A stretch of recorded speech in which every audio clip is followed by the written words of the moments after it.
Hello everyone, welcome to my channel. So, today we are doing MCQs of legal studies for term 1, unit 1 judiciary, and this is our part 3. We have done part 1 and part 2. So, here is our part 3. So, first question is which court replaced the apex court of colonial era, Federal Court of India and Judicial Committee of Privy Council? A. High Court, B. District Courts, C supreme court of India and D Calcutta high court. तो इस question में ये पूछा जो हमारे colonial era हमारा 1858 से 1947 का टाइम बोलते हैं हम कॉलोनियल एरा को। तो जो हमारे कॉलोनियल एरा में एपेक्स कोर्ट थे जैसे कि फेडरल कोर्ट ऑफ इंडिया और judicial committee of Privi council, तो इन कोर्ट को किन्होंने रिप्लेस किया था? तो इसका आंसर हो जाएगा हमारा option C, supreme court of India.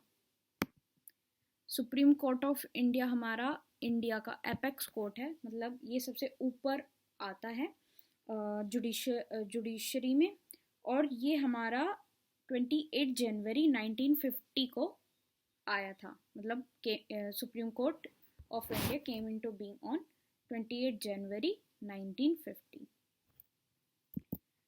Question number 2, who presides district courts if a case is of civil nature? A. District Judge, B. Session Judge, C. Additional Judge, D. Civil Judge।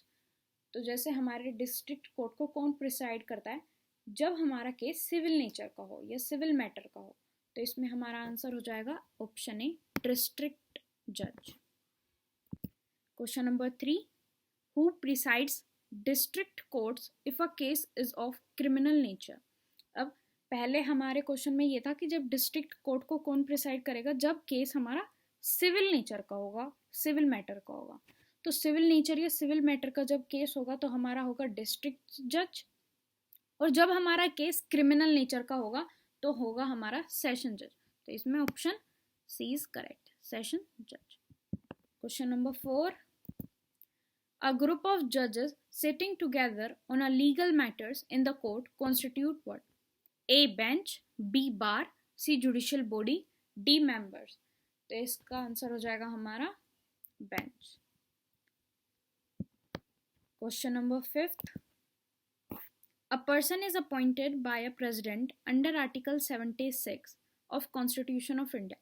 He give advice to the government of India upon legal matters and also performs other duties of legal characters as may be referred assigned to him by president. He is a solicitor general, B advocate general, C attorney general, D advocate। मतलब एक person है वो president उसको appoint करता है under article 76। तो यहाँ पे हमें आर्टिकल का भी ध्यान रखना है। आर्टिकल यूनिट 1 में हमारे बहुत सारे हैं और सारे ही हमारे बहुत ज़्यादा इम्पोर्टेंट हैं। तो मतलब प्रेसिडेंट जो हमारे हाई कोर्ट के जजेस, सुप्रीम कोर्ट के जजेस कैसे अपॉइंट होते हैं, उनके सबके इसमें आर्टिकल्स दिए हुए हैं, तो वो हमें सबको लर्न करना है अच्छे से। तो यहाँ पे आर्टिकल 76 है, और जो वो पर्सन है वो एडवाइस देता है गवर्नमेंट ऑफ इंडिया को लीगल मैटर्स के बारे में, जैसे हमारे लॉ एंड वगैरह के बारे में, और जितने भी उसको वो ड्यूटीज परफॉर्म करता है तो वो कौन है? तो he is a C, option C, attorney general. वो क्या है? अटॉर्नी जनरल है। अटॉर्नी जनरल की एक और ड्यूटी है कि वो उसकी एक और ड्यूटी ये है कि मतलब he has the right to appear in the court. तो जो ये उसकी राइट है अपीयर होने की कोर्ट में, इसको हम बोलते हैं राइट टू ऑडियंस। तो ये बोलते हैं अटॉर्नी जनरल के पास एक एक्स्ट्राऑर्डिनरी पावर क्या है, राइट क्या है, तो वो होती है right to audience. Right to audience क्या होगी? Right to audience means that he has the power to appear in the court, and Attorney General is assisted by a Solicitor Generals and 4 additional Solicitor Generals. So these are the important things about Attorney General. So next question, question number 6. Who is the Chief Legal Advisor of the state?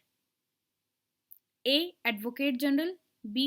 Lawyer, C. Advocate, D. Solicitor General। तो जो हमारा Attorney General है वो Chief Legal Advisor है पूरे हमारे country का। तो यहाँ पे हमसे क्वेश्चन पूछा है चीफ लीगल एडवाइजर स्टेट का, तो वो हो जाएगा हमारा एडवोकेट जनरल।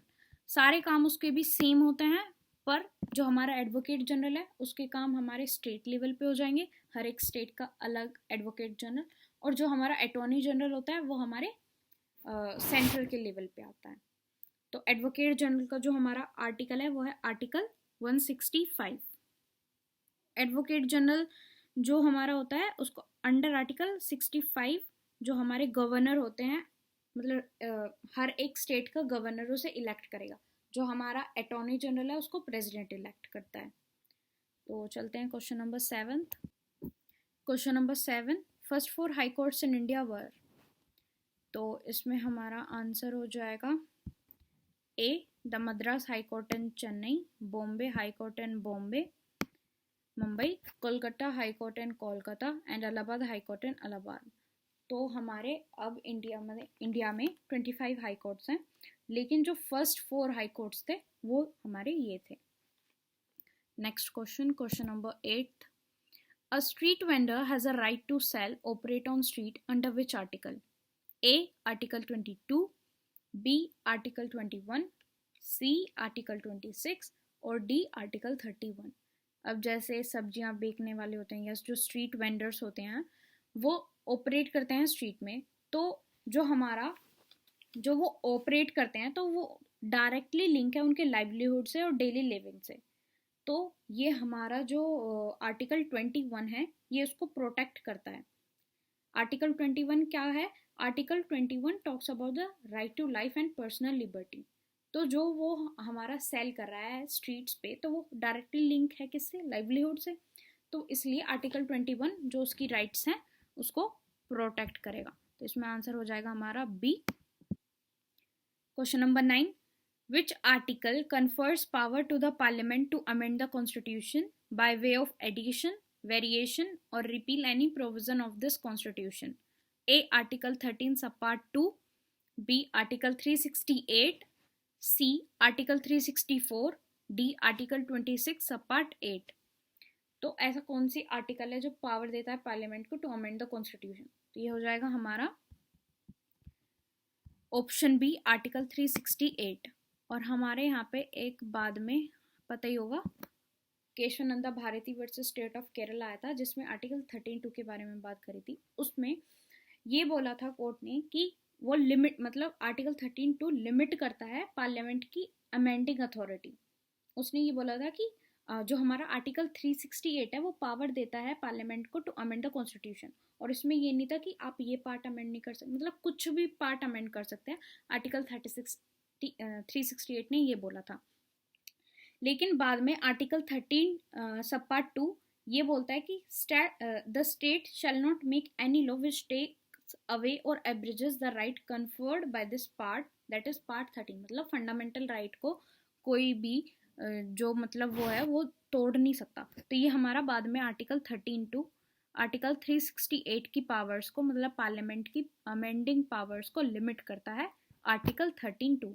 ये इसमें थोड़ा सा डिफरेंस है, तो ये हमें याद रखना पड़ेगा। आर्टिकल 368 पार्लियामेंट को पावर देता है to amend the constitution, and article 13 सब पार्ट 2 उस पावर को लिमिट करता है कि जब तक फंडामेंटल राइट्स या कोई बेसिक स्ट्रक्चर को चेंज करेगा, मतलब इनको चेंज नहीं कर सकता। लिमिट करता है वो अमेंडिंग पावर को पार्लियामेंट की। तो चलते हैं question number 10। Whenever states are parties to any contract, the court attempt to distinguish such contract with that of contract entered between private individual or parties, which judicial review practice courts used in most cases that involve state action. A. Principle of reasonableness, B. Principle of natural justice, C. Principle of proportionality, D. Principle of legitimate expectation। तो हमारा option हो जाएगा यहाँ पे option A principle of reasonableness.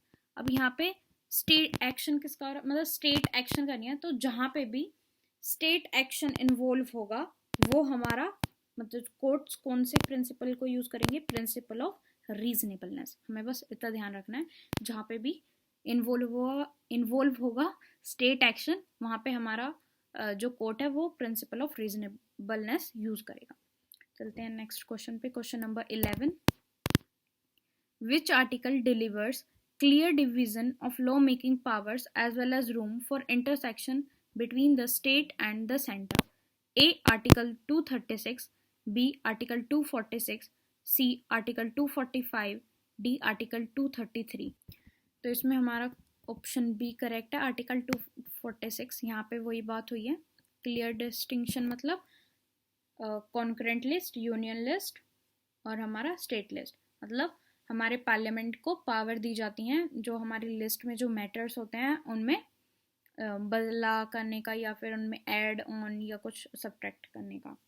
So provide that मतलब constitution जो article 246 of the constitution provide करता है पार्लियामेंट को exclusive powers to make laws with respect to matters itemized in union list, concurrent list and state list. Question number 12. Which of the following statement is false regarding the scope of judicial review in courts in India? A. Protection of fundamental rights as guaranteed in the Constitution. B. Matters concerning the legislative competence between the center and the state. C. Appointment of judges. D. Fairness in executive acts. तो इसमें हमारा हो जाएगा option C, appointment of जजेस। अब judicial review का appointment of जजेस से क्या ताल्लुकात, मतलब अब फेयरनेस एग्जीक्यूटिव एक्शंस में लाएगी। हाँ भाई, जुडिशियल रिव्यू कोई मतलब कोई अमेंडिंग पावर वो कुछ ब्रेक ना कर रहे हो तो वो तो सही है, लेकिन अपॉइंटमेंट ऑफ जजेस से उसका कोई भी मतलब नहीं बनता, इसलिए है यहाँ पे अपॉइंटमेंट ऑफ जजेस। Question number 13. What is the process known as from which judges of the Supreme Court and the High Court can be removed from their position? तो इसका सिंपल सा आंसर हो जाएगा हमारा ऑप्शन ए, इम्पीचमेंट। तो impeachment वो process होता है जिससे सुप्रीम कोर्ट या हाई कोर्ट के जजेस को उनकी सीट से या पोजीशन से रिमूव किया जाता है। और कब रिमूव होते हैं? जब प्रूवन मिसबिहेवियर और इनकैपेसिटी प्रूव हो जाती है। बस ये दोनों रीजंस है जब वो अपनी पोजीशन से रिमूव हो सकते हैं, incapacity and proven misbehavior. Question number 14. This is a government funded training institute constituted for the training of Supreme Court and High Court judges and the judicial officers in India. It aims at suggesting judicial reforms and providing research support services for greater efficiency, fairness and productivity in judicial decisions. A. National Judicial Academy. B. National Judicial education strategy, C law school and D judicial commission.